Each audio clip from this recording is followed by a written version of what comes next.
नमस्कार दोस्तों, मैं अंकित कुमार आप सबों को आपके अपने YouTube चैनल मैथमेटिक्स 0 किलोमीटर पर हार्दिक अभिनंदन करता हूं।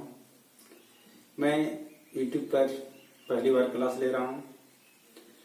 अगर किसी भी प्रकार का कोई गलती हो तो आप हमें अपना भाई दोस्त समझकर हमें माफ कीजिएगा और हमारे लिए आपकी तरफ से जो भी सजेशन हो आप हमें जरूर सजेस्ट कीजिएगा। आपका सजेशन हमारे सुधार के लिए बहुत ही हमें आवश्यकता होगी।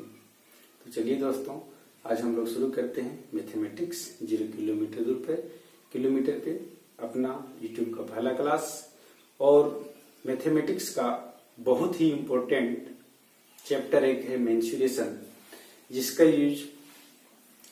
जिसे हम लोग 8, 9, 10 से पढ़ना शुरू करते हैं, बेसिकली 7 से, और जिनका यूज कंपटीशन में बहुत अधिक है।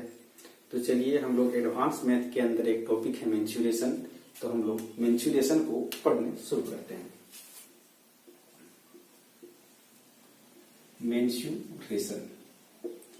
मेंसुरेशन आने की क्षेत्र मिति, मेंसुरेशन आने की क्षेत्र मिति, मेंसुरेशन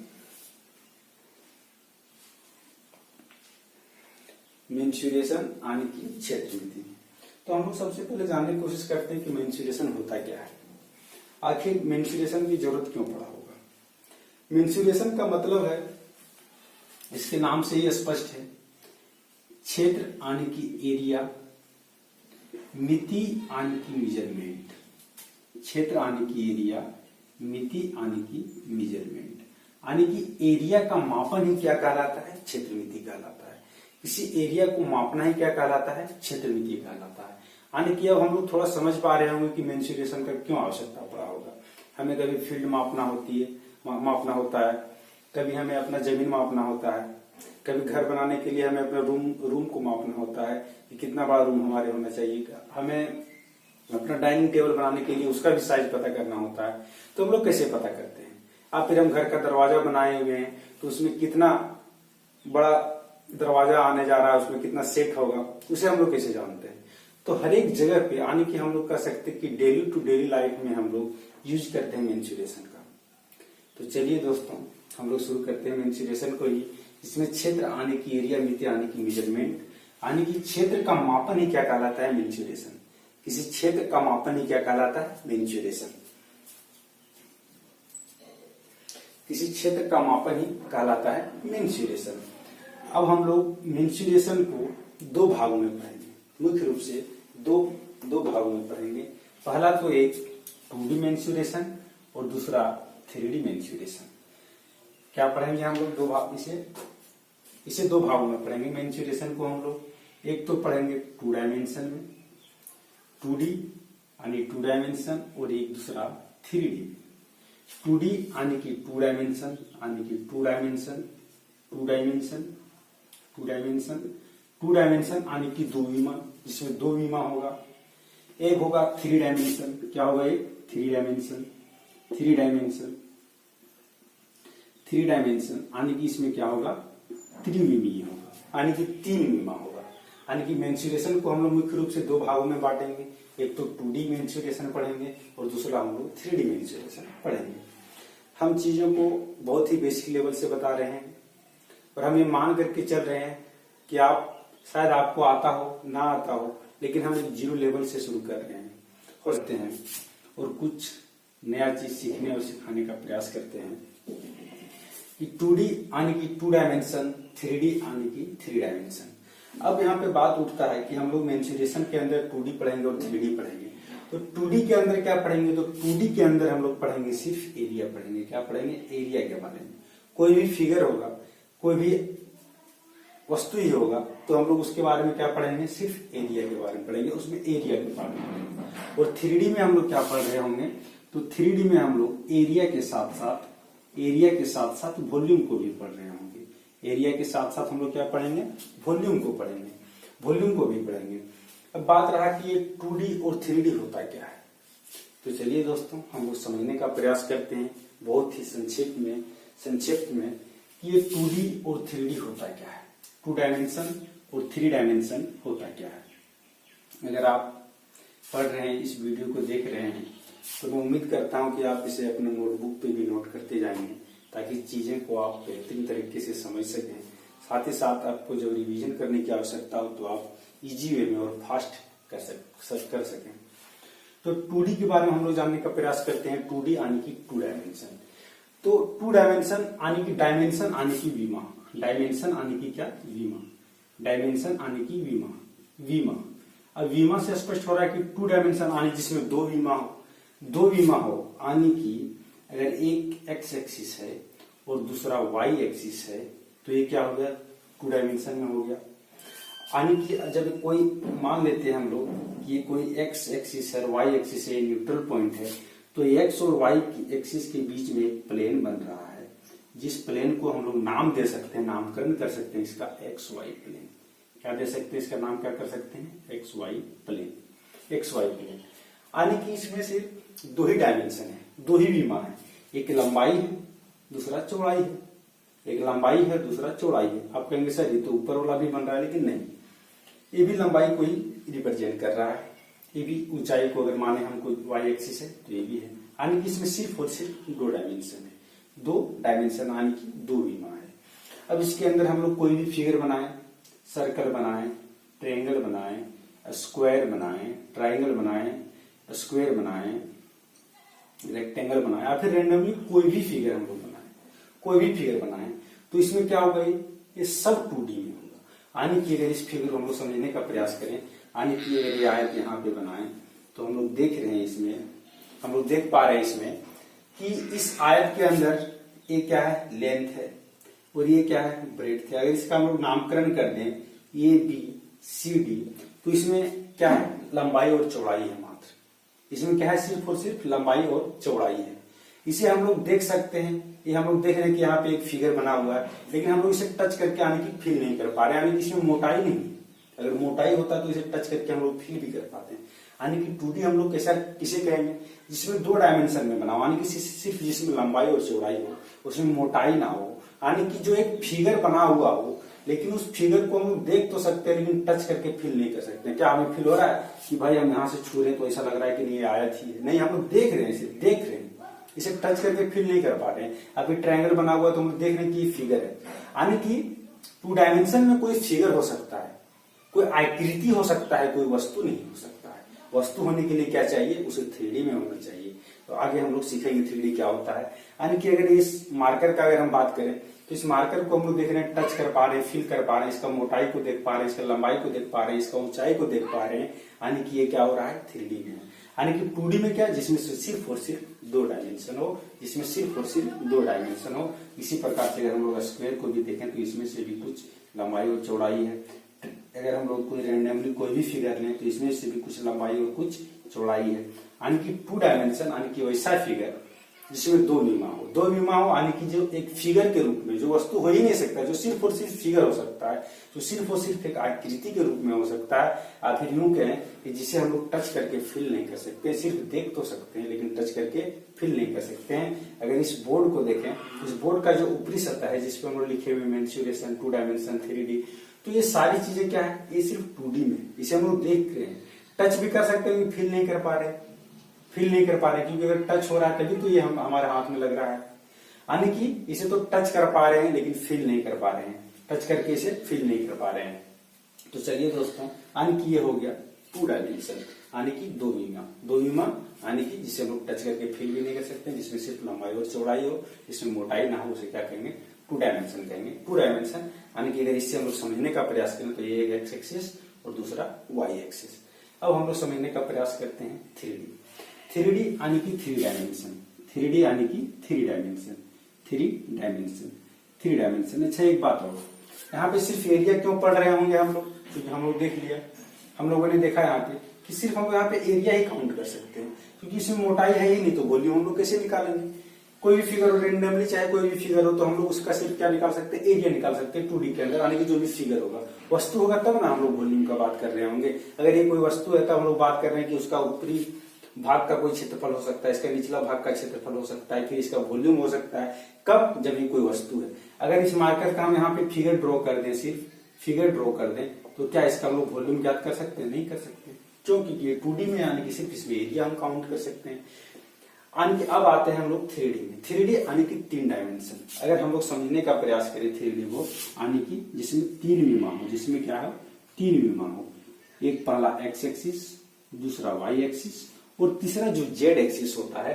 यानी कि अगर इसको हम लोग देखें इस टाइप से, अगर इसे एक्स एक्सिस को रिप्रेजेंट करें, अंगूठा से वाई एक्सिस को रिप्रेजेंट करें, तो ये जो मिडिल फिंगर है हमारा, इससे हम देख पा रहे हैं ये नॉर्मल है, ये नॉर्मल है, यानी कि बोर्ड से बाहर की ओर है, यानी कि ये जेड एक्सिस है, 3D में है, यानी कि इसके बीच में एक प्लेन बन रहा है। अगर हम लोग इसे माने एक्स, ये है वाई, ये है जेड, तो एक्स वाई के बीच में भी एक प्लेन बन रहा है, जैसे हम लोग यहाँ पर नामकरण किए थे एक्स वाई प्लेन।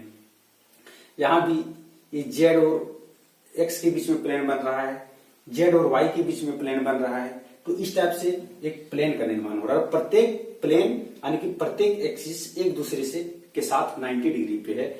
ये अंगूठा भी इसके साथ 90 डिग्री पे, ये तर्जनी भी मिडिल फिंगर के साथ 90 डिग्री पे, और ये अंगूठा भी तर्जनी के साथ 90 डिग्री पे। यानी कि जो थर्ड साइड होगा इनका, थर्ड एक्सिस होगा, ये तो इसके अनुसार तो होना चाहिए था इधर, लेकिन चूंकि यहाँ पे हम लोग इसे मार्कर से मार्क नहीं कर सकते, खींच नहीं सकते यहाँ पे, इसलिए हम लोग थर्ड एक्सिस को इंडिकेट करते हैं बोर्ड पे ही, इधर यानी कि जेड एक्सिस। यानी कि प्रत्येक के बीच में आपस में क्या होता है 90 डिग्री का एंगल होता है। ये हो गया 3D में। 3D में होगा क्या, यानी कि 3D में कुछ ऊंचाई भी होगा। अगर हम लोग मान लें कि ये कोई 3D में होगा, तो एक कोई प्लेन है एक्स वाई जेड, तो इसके बीच में कोई भी वस्तु हो सकता है। अगर हम यहाँ पे छोटा सा गोली को रख दें तो देख पा रहे हैं कि यहाँ पे रखा हुआ, यानी कि वो 3D में, यानी कि जिसमें 3 डायमेंशन। अगर हम खड़े हैं तो हम भी 3 डायमेंशन में।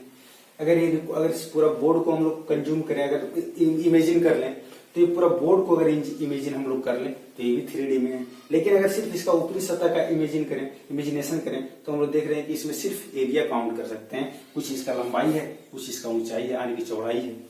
लेकिन अगर ये पूरा बोर्ड को हम लोग अगर इमेजिन कर लें, तो इसमें कुछ मोटाई भी आ जाता है, यानी कि इससे हमें वॉल्यूम भी प्राप्त हो जाएगा। तो अब यानी कि 3D में क्या हो सकता है कि कोई भी फिगर अगर 3D में होगा, तब कब हम कहेंगे कि ये फिगर 3D में है?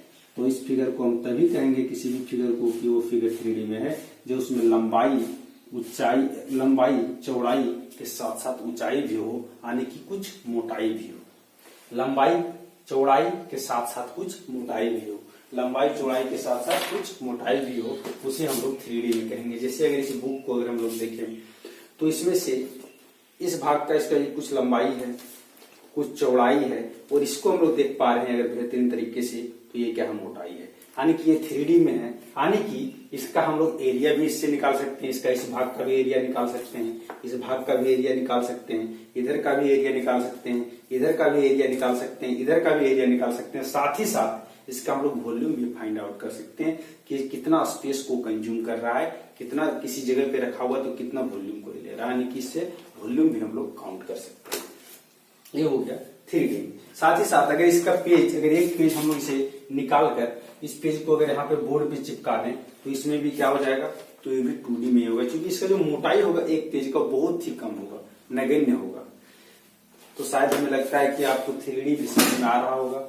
3D फिगर जैसे हम लोग ये देख सकते हैं, और फिर ये भी एक 3D फिगर है, जिसमें लंबाई चौड़ाई के साथ साथ कुछ मोटाई का भी आवास हो, कुछ मोटाई भी हो। यानी कि 3D में जो भी चीज होगा वो वस्तु कहलाएगा, और 2D में जो भी होगा वो फिगर कहलाएगा।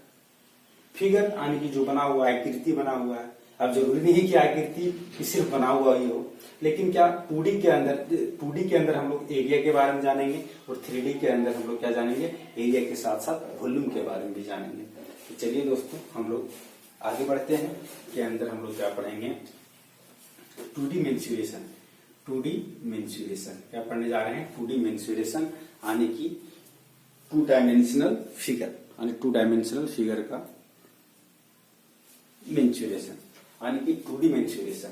इसमें क्या होगा, 2D मेंसुरेशन में क्या होगा, 2 डायमेंशनल फिगर होगा। क्या होगा, 2 डायमेंशनल फिगर होंगे। क्या होंगे, 2 डायमेंशनल फिगर होंगे, यानी कि 2 विमीय आकृति। वैसा आकृति जिसमें से सिर्फ और सिर्फ दो विमा होगा, दो विमीय आकृति, दो विमीय आकृति। अगर कहीं इंग्लिश के स्पेलिंग में एरर हो दोस्तों तो आप हमें कमेंट करके जरूर बताएंगे। शायद इंग्लिश में स्पेलिंग में कहीं एरर आ सकता है, क्योंकि मैं एक जेक बोर्ड का स्टूडेंट हूँ। आगे अगर हम लोग देखें तो मेंसुरेशन, 2D मेंसुरेशन के अंदर 2 डायमेंशनल फिगर यानी कि दो विमीय आकृति, तो इसके अंदर हम लोग सबसे पढ़ेंगे आयत के बारे में, रेक्टेंगल के बारे में। तो अब सवाल उठता है कि कोई भी फिगर अगर बना होगा तो क्या हम डायरेक्ट कह देंगे क्या ये जो है सो मतलब ये आयत है, रेक्टेंगल? नहीं, कुछ टर्म एंड कंडीशंस होनी चाहिए ताकि उससे पता चले कि नहीं ये आयत है तो रेक्टेंगल ही है। जैसे अगर ये फिगर बना हुआ है, नामकरण कर दें इसका ABCD, तो हम लोग इसका डायरेक्ट नहीं कह सकते हैं कि ये आयत है। आयत अगर कहेंगे तो उसके साथ हमारे पास लॉजिक भी होना चाहिए, इस पे लॉजिक भी लगना चाहिए कि क्या क्यों ये आयत है। कोई भी फिगर, रेंडमली कोई भी फिगर को हम लोग तो आयत नहीं कह सकते हैं। यानी आयत होने के लिए क्या कंडीशन होना चाहिए? सबसे पहले तो आयत होने के लिए, किसी भी फिगर को एक आयत होने के लिए, यानी कि किसी भी चतुर्भुज को एक आयत होने के लिए उसका क्या टर्म एंड कंडीशन होनी चाहिए। तो किसी भी फिगर को आयत होने के लिए तो सबसे पहला कंडीशन ये होना चाहिए कि उसका प्रत्येक कोण 90 डिग्री होना चाहिए। क्या होना चाहिए? प्रत्येक कोण 90 डिग्री होना चाहिए। क्या होना चाहिए? प्रत्येक कोण 90 डिग्री होना चाहिए। Each angle should be 90 degree. Each angle should be 90 degree. Each angle क्या होना चाहिए? 90 डिग्री होना चाहिए। ठीक है, और each angle should be 90 degree. साथ ही दूसरा कंडीशन क्या होना चाहिए इसमें? दूसरा कंडीशन यह होना चाहिए कि इसमें आमने सामने की भुजा भी बराबर होनी चाहिए। आमने सामने की भुजा भी बराबर होनी चाहिए। आमने सामने की क्या होना चाहिए? भुजा भी बराबर होनी चाहिए। आमने सामने की भुजा यानी कि इसमें AB बराबर CD है तो BC बराबर AD है। यानी क्या होना चाहिए दूसरा कंडीशन किसी भी फिगर को रेक्टेंगल होने के लिए? Opposite sides should be equal. Opposite side should be equal. यानी कि जो अपोजिट साइड्स हैं, यानी कि आमने सामने की जो भुजाएं हैं, वो भुजाएं भी क्या होनी चाहिए? इक्वल होनी चाहिए। तभी हम किसी फिगर को कह सकते हैं कि वो रेक्टेंगल है। अब रेक्टेंगल के अंदर हम लोग जानेंगे, यानी कि जान रहे हैं कि 2D मेंसुरेशन हम लोग पढ़ रहे हैं, यानी कि इसका एरिया भी होगा।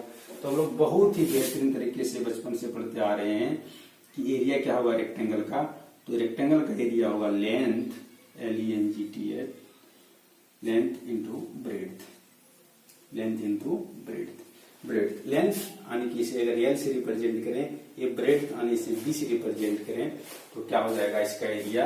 Area equals to L into B. ये क्या हो गया? रेक्टेंगल का एरिया हो गया। अब हम लोग कुछ और इसमें अगर देखने का प्रयास करें इस रेक्टेंगल के अंदर, तो हम देखेंगे और आप देख पा रहे होंगे कि अगर AC को, एक बिंदु C है और दूसरा ये है, अगर इस दोनों बिंदु को हम लोग अगर मिला दें तो इस रेक्टेंगल के अंदर एक डायगोनल फॉर्म हो जाएगा। इस डायगोनल का नाम होगा AC। और दूसरा फिर होगा, अगर हम लोग देखें, यानी कि ये तो एक डायगोनल होगा और दूसरा डायगोनल होगा B से D। यानी कि एक रेक्टेंगल में कितने डायगोनल होंगे? 2 होंगे। अब बात होता है क्या इस डायगोनल का भी कोई वैल्यू निकल सकता है क्या? हाँ, निकल सकता है। अगर हम लोग ये BC को एक राइट एंगल ट्रेंगल के रूप में देखें तो क्या एक राइट एंगल ट्रेंगल है? बिल्कुल है, क्योंकि इसमें राइट एंगल ट्रेंगल होने के लिए कंडीशन क्या होना चाहिए कि ऐसा त्रिभुज जिसका कोई एक कोण 90 डिग्री होना चाहिए। तो यहाँ पे देख रहे हैं कि 90 डिग्री है, कोण भी इसमें 90 डिग्री है त्रिभुज ABC में, अगर देख पा रहे हैं तो यहाँ पे पाइथागोरस थ्योरम अप्लाई होगा। और हम लोग पाइथागोरस थ्योरम के अनुसार जानते हैं कि अगर कोई भी राइट एंगल ट्रेंगल हो, और जिसका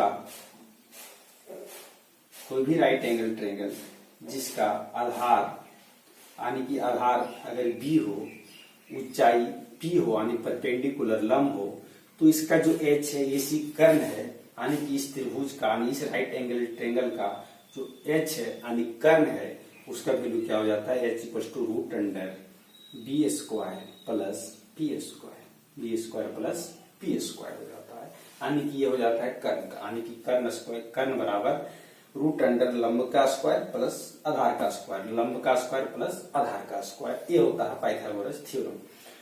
तो अगर इस त्रिभुज में हम पाइथागोरस थ्योरम को अप्लाई करें, क्योंकि ये भी एक राइट एंगल ट्रायंगल है, तो हम लोग देख पा रहे हैं यहाँ पे बहुत ही बेहतरीन तरीके से हम लोग देख पा रहे हैं कि ये भी यहाँ पे L दिया हुआ है और BC यानी B है, BC यानी कि B है, तो BC यानी कि B है, तो यहाँ पे जो AC निकल गया वो AC क्या हो जाएगा, root under L square plus B square, यानी कि जो डायगोनल होगा, डायगोनल यानी कि AC क्या है, डायगोनल है त्रिभुज ABC के अंदर, और ये त्रिभुज किसमें बना हुआ है, ये त्रिभुज हमने बनाया रेक्टेंगल के अंदर। तो इस रेक्टेंगल को यानी कि इसका कह सकते हैं हम लोग क्या कि डायगोनल क्या होगा, डायगोनल, इसका डायगोनल क्या हो जाएगा, root under L square plus B square. अब हम लोग एक बात और भी देख सकते हैं, क्या जितना बड़ा यानी कि जो साइज है ABC त्रिभुज ABC का, ट्रायंगल ABC का, क्या वही साइज ट्रायंगल ACD का भी है। या फिर यूं कहें कि अगर एक डायगोनल हम लोग जो अगला बना रहे हैं, ये डायगोनल BD, तो क्या ये भी देख पा रहे हैं कि BCD त्रिभुज के अंदर कौन सी एक 90 डिग्री है, और ये भी एक कर्ण बन रहा है त्रिभुज BCD के अंतर्गत। और यहाँ पे भी देखें, अगर BD का लंबाई हम लोग फाइंड आउट करें, तो ठीक पाइथागोरस थ्योरम को ही हम लोग अप्लाई करके देख पा रहे होंगे कि यहाँ पे भी क्या हो जाएगा, root under L square plus B square हो जाएगा, यानी कि दोनों डायगोनल क्या है, बराबर है। यानी क्या हो गया, यानी कि रेक्टेंगल के अंदर दोनों डायगोनल क्या होते हैं, बराबर होते हैं। ये तो हो गया रेक्टेंगल के अंदर। साथ ही साथ रेक्टेंगल के अंदर अगर सबसे बड़ी कोई चीज होगा तो क्या होगा, एक उसका डायगोनल होगा। क्या होगा, उसका डायगोनल होगा, इसका डायगोनल होगा। अब हम लोग अगला फिगर के बारे में बात करते हैं। 2D के अंदर हम लोग अब अगला फिगर के बारे में बात करते हैं। जो हमारा अगला फिगर है, नहीं, इसमें थोड़ा सा एक क्वेश्चन अगर हम लोग करने का प्रयास करें, अगर हम बोले साथ ही साथ इसका एक चीज और हम भूल गए हैं, जो हम लोग शायद कि इस ये जो रेक्टेंगल है, इसका एक चीज और होगा। क्या होगा, ये जो एरिया कंज्यूम कर रहा होगा, रेक्टेंगल ABCD, इसका तो एरिया हम लोग निकाल लिए, लेकिन साथ ही साथ इसमें कुछ इसका पेरीमीटर होगा, यानी जो बाहरी भाग होगा, ये क्या कहलाता है, पेरीमीटर कहलाता है। जैसे बाउंड्री हम लोग करते हैं, अगर आपके स्कूल हो, आपके कॉलेज हो, तो कॉलेज में जो एक बाउंड्री लाइन बना हुआ है, तो अब बाउंड्री आने की हो गया परिमाप की कितना दूर का बाउंड्री है। तो हम लोग कहते हैं कभी कभी कि मेरा स्कूल का बाउंड्री जो है सो 5 किलोमीटर में है, 5 किलोमीटर का बाउंड्री है, यानी कि परिमाप का बात कर रहे होते हैं। और हम लोग अगर एरिया का बात करें तो हम लोग कहते हैं कि हमारा कॉलेज जो है सो 20 एकड़ में बना हुआ है, और फिर 20 बीघा में बना हुआ है। तो वो क्या हो गया, उस जो एरिया का बात हो गया, साथ ही साथ उसका परिमाप हो गया। तो इसका परिमाप क्या होगा, तो इस रेक्टेंगल का परिमाप होगा AB plus BC plus CD plus DA। यही तो इसका परिमाप है, यही तो इसका बाहरी भाग का जो लंबाई है। अगर टोटल हम देखें, अगर यहाँ से इस रेक्टेंगल में कट लगा दें, तो हम लोग देखेंगे सीधा एक लाइन बन गया, जिसमें से AB है प्लस BC है प्लस CD है प्लस DA है, और यही क्या हो गया, इसका परिमाप हो गया। यानी परिमाप इसका क्या हो जाएगा, यानी पेरीमीटर क्या हो जाएगा, पेरीमीटर। इंग्लिश से घबराना नहीं है दोस्तों। जैक बोर्ड के स्टूडेंट को कुछ प्रॉब्लम हो सकता है, उसे कुछ ऐसा लग सकता है कि भाई हम किससे मिल रहे हैं, ऐसा कोई बात नहीं है, ये कोई बड़ा शेर नहीं है, बस एक सिंपल सा चीज है जिससे हम लोग समझने का प्रयास कर रहे हैं। तो इंग्लिश से जरा सा भी घबराने की आवश्यकता नहीं है। पेरीमीटर आने की परिमाप, पेरीमीटर आने की क्या हो गया, परिमाप। और परिमाप क्या हो जाएगा इसका, AB जिसको इंडिकेट कर रहे हैं L से, BC यहाँ पे इंडिकेट कर रहे हैं B से, फिर CD को L से, फिर DA को AB से, यानी क्या हो गया L plus B plus L plus B, यानी क्या हो गया 2L प्लस 2B, और 2L प्लस 2B हो गया, यानी कि 2 इंटू L प्लस B। ये क्या हो गया, इसका पेरीमीटर हो गया। अब चलिए हम लोग आगे चलते हैं। अब हम लोग एक क्वेश्चन करने का प्रयास करें, अगर छोटा सा क्वेश्चन, कि अगर किसी भी ट्रायंगल, किसी भी रेक्टेंगल का लेंथ, अगर लेंथ इक्वल्स टू 6 सेंटीमीटर हो, 6 सेंटीमीटर दिया हो, नहीं, अगर किसी में लेंथ 8 सेंटीमीटर हो और इसका ब्रेड्थ 6 सेंटीमीटर हो, तो आप हमें बताएं कि उसका डायगोनल क्या होगा। If length of a rectangle is is 8 centimetre and bread थी 6 सेंटीमीटर, देन उसका क्या डायगोनल इक्वल्स टू व्हाट होगा, उसका डायगोनल क्या होगा, तो उसका डायगोनल क्या होगा। तो वो डायगोनल को बहुत ही आसान तरीके से यहाँ पे फाइंड आउट कर सकते हैं। हम लोग डायगोनल का फॉर्मूला देख रहे हैं। अब फिर जरूरी नहीं कि फॉर्मूला को हम रटे ही तभी हमें इसे सॉल्व कर पाएंगे, नहीं। अगर हम चाहें तो इस क्वेश्चन को कॉमन सेंस के थ्रू भी हम सॉल्व कर पा रहे होंगे। अगर चीजें को हम लोग धीरे धीरे और भी आसानी तरीके से समझने का प्रयास करें और चीजें को हम लोग बहुत ही बेहतरीन तरीके से इजी वे में समझें और समझ जाएं, तो हम लोग देख पा रहे होंगे कि यहाँ पे तो ये फॉर्मूला रटने की भी आवश्यकता नहीं है, क्योंकि जैसे ही यहाँ पे L 8 सेंटीमीटर पुट करेंगे और यहाँ पे B 6 सेंटीमीटर होगा, तो हम लोग जान जाएंगे कि ये तो ऐसे ही ये राइट एंगल ट्रायंगल बन रहा है, यानी कि यहाँ पे तो पाइथागोरस थ्योरम अप्लाई करना ही है, यानी कि इसका वैल्यू तो क्या निकल रहा होगा √8 का स्क्वायर प्लस 6 का स्क्वायर, यानी कि क्या हो रहा होगा यहाँ पे अगर हम लोग देखें तो क्या हो जाएगा डायगोनल बराबर तो √L का स्क्वायर यानी कि 8 का स्क्वायर प्लस 6 का स्क्वायर, यानी क्या हो गया √100, यानी क्या हो गया 10 सेंटीमीटर, क्या हो गया ये 10 सेंटीमीटर हो गया। ये हो गया डायगोनल। इस प्रकार का हम लोग आगे भी बहुत सारे क्वेश्चन करेंगे, लेकिन आगे हम लोग चलते हैं अगला फिगर को। अब हम लोग लेते हैं अगला फिगर। अगला जो फिगर है हमारा वो है स्क्वायर। अगला फिगर जो हमारा है वो क्या है स्क्वायर है। अगला फिगर हमारा क्या है स्क्वायर है। 2 डायमेंशनल फिगर के अंदर हम लोग पढ़ रहे हैं स्क्वायर। अब हम लोग स्क्वायर का बात करेंगे तो सबसे पहले तो बात यही आती है कि कोई भी फिगर को हम कब कहेंगे कि वो एक रेक्टेंगल है। सबसे पहले टर्म एंड कंडीशन क्या होना चाहिए, क्या कंडीशन होना चाहिए कि हम किसी को आदमी कहेंगे। क्या बात तो सही हो रही है, क्या कंडीशन होना चाहिए, तो आने की क्या कंडीशन होना चाहिए कि किसी भी फिगर को, किसी भी चतुर्भुज को हम कह देंगे कि वो स्क्वायर है या फिर रेक्टेंगल है, तो इसके साथ भी कंडीशन होगा। तो स्क्वायर हम किसी भी फिगर को तब कहेंगे जब उसका प्रत्येक कोण क्या होगा 90 डिग्री का होगा। प्रत्येक कोण क्या होगा उसका 90 डिग्री का होगा। प्रत्येक कोण क्या होगा इसका 90 डिग्री होगा। अगर इसे हम नामकरण करते हैं तो इसका कोण ए भी 90 डिग्री होगा, बी भी 90 डिग्री होगा, सी भी 90 डिग्री होगा और डी भी 90 डिग्री होगा। साथ ही साथ यानी कि पहला कंडीशन क्या है किसी भी फिगर को एक स्क्वायर होने के लिए, ये हम पढ़ रहे हैं स्क्वायर के बारे में, थोड़ा लिख लेना दोस्तों। स्क्वायर यानी कि वर्ग। इससे पहले हम लोग पढ़े थे रेक्टेंगल के बारे में। इससे पहले हम लोग क्या पढ़े थे रेक्टेंगल के बारे में। रेक्टेंगल यानी कि आयत के बारे में हम लोग पढ़ चुके हैं। अब स्क्वायर यानी कि स्क्वायर होने का क्या कंडीशन होना चाहिए, तो इसका पहला कंडीशन तो यही होना चाहिए कि इसका प्रत्येक कोण 90 डिग्री होना चाहिए, यानी कि ईच एंगल क्या होना चाहिए, each angle should be 90 degree. प्रत्येक कोण जो है सो 90 डिग्री का होना चाहिए। साथ ही साथ दूसरा कंडीशन क्या होना चाहिए, एक कंडीशन को अगर हम लोग देखें तो रेक्टेंगल के साथ भी ये कंडीशन था, लेकिन दूसरा कंडीशन क्या होगा जो इसे रेक्टेंगल से अलग करता है कि हर एक भुजा जो है सो आपस में बराबर होना चाहिए, तभी तो वो वर्ग होगा, तभी तो वो स्क्वायर होगा। वर्ग यानी कि हर एक भुजा इसमें क्या होना चाहिए बराबर होना चाहिए, यानी कि AB बराबर BC, BC बराबर CD, CD बराबर AD। यानी कि अगर AB बराबर है BC की और BC बराबर CD का, यानी कि AB बराबर CD। ठीक इसी प्रकार की अगर इस भुजा को ए से रिप्रेजेंट करें, ये भी ये होगा, ये भी ये होगा और ये भी ये होगा, यानी कि इसका क्या होना चाहिए each side should be equal. क्या होना चाहिए रेक्टेंगल के साथ क्या कंडीशन था कि opposite side should be equal, लेकिन स्क्वायर के साथ क्या कंडीशन है कि each side should be equal. Each side should be equal, each side should be equal, side should be equal, यानी कि हर एक भुजा जो है सो क्या होना चाहिए बराबर होना चाहिए।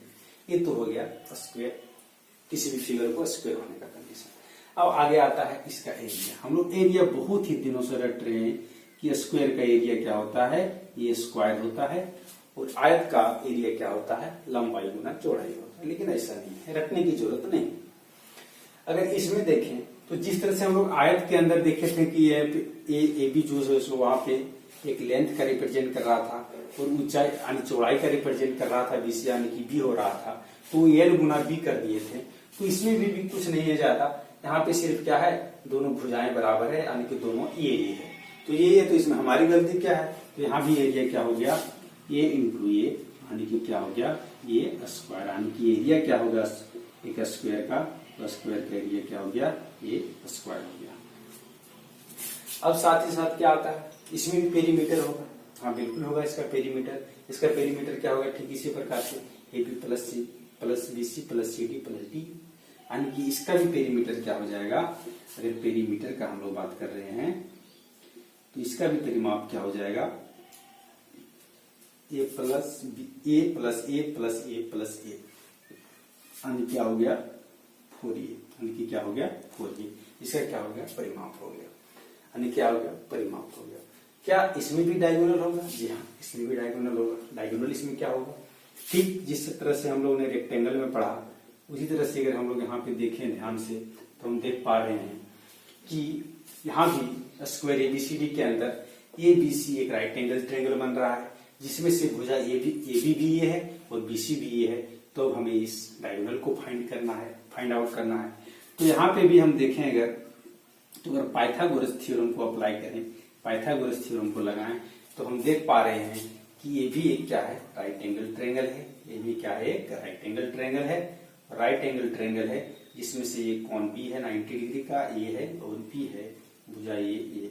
यहाँ पे अगर पाइथागोरस थ्योरम को अगर हम अप्लाई करें तो हम देख पा रहे होंगे कि ये भी एसी जो निकलेगा, यानी कि हाइपोटेनियस जो होगा किसी इस राइट एंगल ट्रायंगल का, तो जो हाइपोटेनियस होगा वो क्या हो जाएगा ए स्क्वायर प्लस ए स्क्वायर का रूट हो जाएगा, यानी कि क्या हो जाएगा डायगोनल क्या हो जाएगा रूट अंडर ए स्क्वायर प्लस ए स्क्वायर। क्यों हो रहा है, क्योंकि ये भी तो एक राइट एंगल ट्रायंगल है और पाइथागोरस थ्योरम तो हम लोग जानते ही, क्या पाइथागोरस थ्योरम के अनुसार हम लोग जानते ही कि अगर एक कोई त्रिभुज है जो राइट एंगल ट्रायंगल है, इसका कोण भी 90 डिग्री है, ए बीसी आधार को रिप्रेजेंट कर रहा है, ए बी जो परपेंडिकुलर है, तो यहाँ पे एच क्या होगा, जो एच हाइपोटेनियस है, तो एच बराबर क्या हो जाएगा root under B square plus B square हो जाएगा। जो हाइपोटेनियस है ये परपेंडिकुलर है और ये क्या है बेस है, यानी कि आधार है।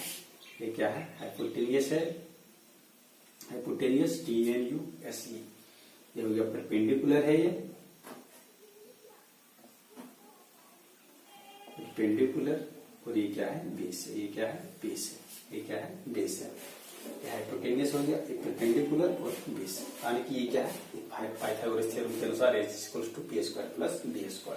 ठीक है, यानी कि यहाँ पे भी इस पाइथागोरस थ्योरम को अप्लाई करें तो यहाँ पे भी हमें डायगोनल मिल गया, यानी कि और साथ ही साथ इसमें देखें अगर a प्लस ये तो हो गया 2a², यानी कि हो गया a into root 2, a into root 2 a² था और स्क्वायर, यानी कि ये a², यानी कि ये बाहर आ गया। क्यों आ गया, क्योंकि रूट का वैल्यू क्या होता है, रूट का वैल्यू होता है 1/2।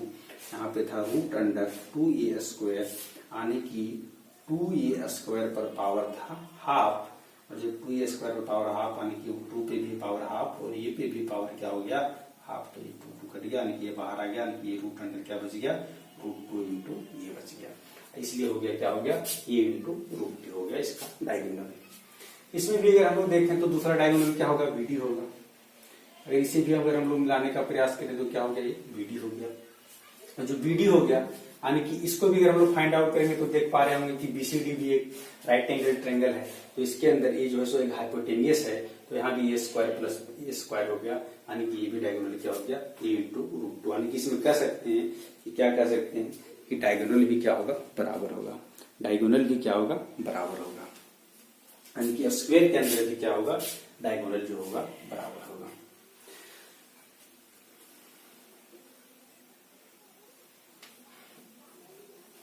अगर हम लोग थोड़ा सा एक क्वेश्चन करने का यहाँ प्रयास करें कि अगर किसी स्क्वायर का एरिया, अगर किसी स्क्वायर का एरिया अगर हमें दिया हुआ हो, किसी स्क्वायर का एरिया क्या दिया हुआ है 100 सेंटीमीटर स्क्वायर दिया हुआ हो, तब आप हमें क्या होगा, साथ ही साथ हमें ये भी बताएं कि उसका डायगोनल क्या होगा, उसका डायगोनल क्या होगा। अब आप इसे करने का प्रयास कर सकते हैं और आप कर भी रहे होंगे, आपको ये चीजें आसान लग रही होगी। सही बात है कि मैं बहुत ही बेसिक लेवल से आपको बता रहा हूँ, आपको बोरिंग भी फील हो सकता है, लेकिन हम कुछ सिखाने का प्रयास कर रहे हैं आपको। हालांकि पुरानी चीजें ही हैं, लेकिन हम उसे सिखाने का प्रयास कर रहे हैं। कुछ आपको नई चीजें अगर कुछ सीखने को मिल जाए तो बहुत ही अच्छी बात होगी हमारे लिए कि हमने आपको कुछ अच्छे से सिखा पाए।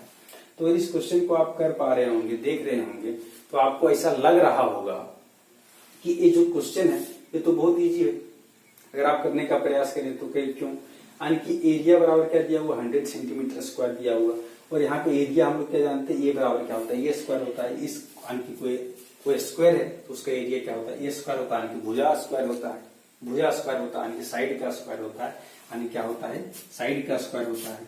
क्या कह सकते हैं हम लोग, ये बराबर भुजा का स्क्वायर यानी कि साइड का स्क्वायर, यानी कि साइड का स्क्वायर, यहाँ पे साइड ये है यानी कि ए का स्क्वायर। तो इस एरिया को अगर हम लोग देखें तो अगर हम लोग एरिया यानी कि ए स्क्वायर बराबर यहाँ पे दिया हुआ है, क्या दिया हुआ है, 100 सेंटीमीटर स्क्वायर दिया हुआ है, तो देयरफॉर ए बराबर क्या निकल जाएगा, रूट अंडर 100 यानी कि 10 निकल जाएगा, यानी क्या आ जाएगा हमारे पास 10 आ जाएगा। यहाँ पे क्या हो जाएगा, 10 आ जाएगा। अब यहाँ पे कुछ लोग सोच रहे होंगे कि यहाँ पे माइनस में क्यों नहीं 10 आ रहा है, तो हम बता दें कि कोई भी लेंथ कभी भी नेगेटिव नहीं हो सकता। हम कभी ये नहीं कहते कि हमारा स्कूल हमारे घर से -5 किलोमीटर दूर है, कभी हम ये नहीं कहते कि हमारे घर से हमारे कॉलेज की दूरी -20 किलोमीटर दूर है, ये कभी हम लोग नहीं कहते। यानी कि जो डिस्टेंस होता है वो पॉजिटिव में हमेशा मेजर होता है, वो नेगेटिव में मेजर नहीं होता।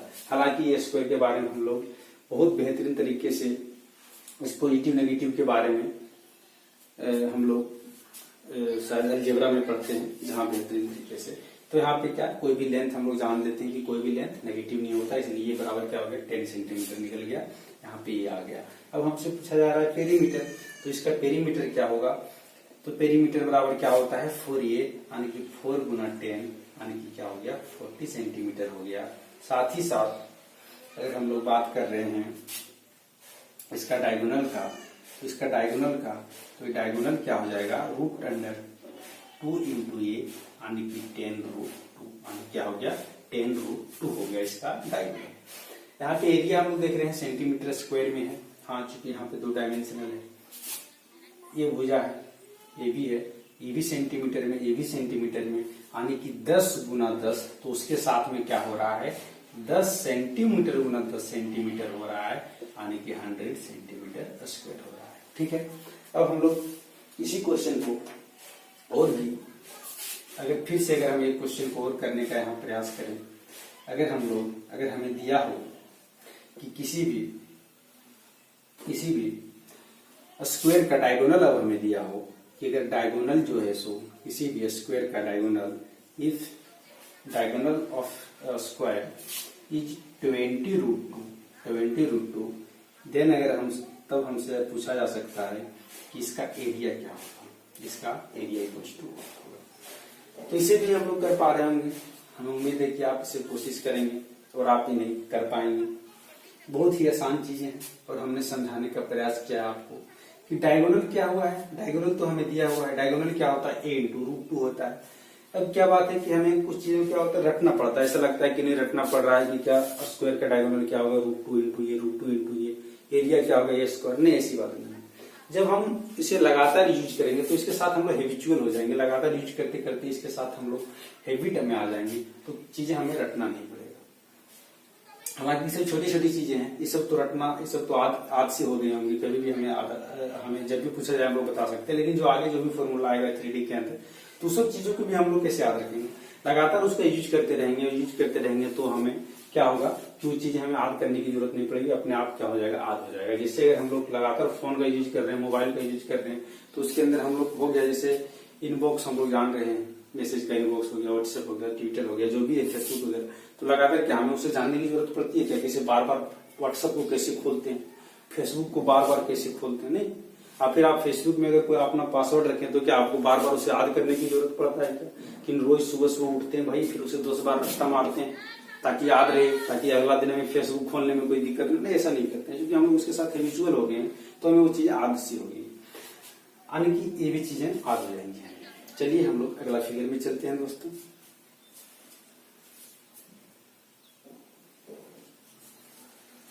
अब हम लोग अगला फिगर में चल रहे होंगे।